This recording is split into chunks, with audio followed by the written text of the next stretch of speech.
दोस्त 12वीं पास करने के बाद एक होटल में छोटी सी पार्टी कर रहे होते हैं और बातों ही बातों में चारों डिसाइड करते हैं कि आज से 40 साल के बाद आज ही के दिन 1 जनवरी को हम फिर से यहीं मिलकर पार्टी करेंगे।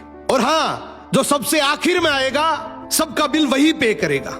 होटल का वेटर भी ये सब देख रहा था। कहने लगा 40 साल बाद अगर मैं भी यहीं रहा तो आपकी ये पार्टी जरूर देखूंगा। ठीक 40 साल बाद पहला दोस्त होटल पहुंचता है तो देखता है वो होटल अब 5 स्टार बन चुका है। अब वहां पर सब कुछ बदल चुका है। तो एक शख्स उसे पहचान जाता है और कहता है सर बैठिए, मैं आपको पहचान गया, मैं वही वेटर हूं जो अब इस होटल का मालिक बन चुका हूं। वो कहता है क्या बात है। इतने में दूसरा दोस्त आ जाता है। दोनों की बातचीत शुरू होती है कि बिजनेस ग्रो कर गया, सब कुछ अच्छा चल रहा है। दोनों अपनी अपनी बातें शेयर कर ही रहे होते हैं कि तीसरा दोस्त भी पहुंच जाता है, लेकिन चौथा दोस्त अब भी नहीं आया। तो जो सेठ होता है वो कहता है आप ऑर्डर कीजिए, मेन्यू में खाना वगैरह सेलेक्ट कीजिए, इतने में आपका दोस्त भी आ जाएगा। अब खाना भी लग गया। वेट करते करते काफी देर हो गई। उदास मन से ये तीनों दोस्त डिनर शुरू कर देते हैं। तीनों ने डिनर कर भी लिया, लेकिन चौथा दोस्त अब भी नहीं आया। अब जब बिल देने की बारी आती है तो कहते हैं कि विकास तो शायद बहुत बड़ा आदमी बन गया, हम सबको इग्नोर कर रहा है, चलो हम ही बिल पे कर देते हैं।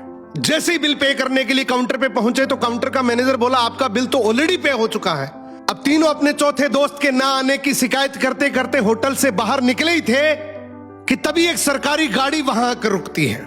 उसमें से एक लड़का उतरता है और तीनों के पैर छूते हुए कहता है मेरे पापा टीचर बन गए थे, मुझे कलेक्टर बनाने के काबिल कर दिया, लेकिन अफसोस मेरे पापा आज से 1 महीने पहले ये दुनिया छोड़कर चले गए। उन्होंने आखिरी वक्त में आपके इस वादे के बारे में मुझे बताया था और कहा था कि जब तीनों पार्टी खत्म कर ले तो उसके बाद तू वहां जाना और पेमेंट वगैरह कर देना। लड़का हाथ जोड़कर बोला मेरे पापा अब इस दुनिया में नहीं रहे, उनका वादा पूरा करने के लिए मैं आया हूं।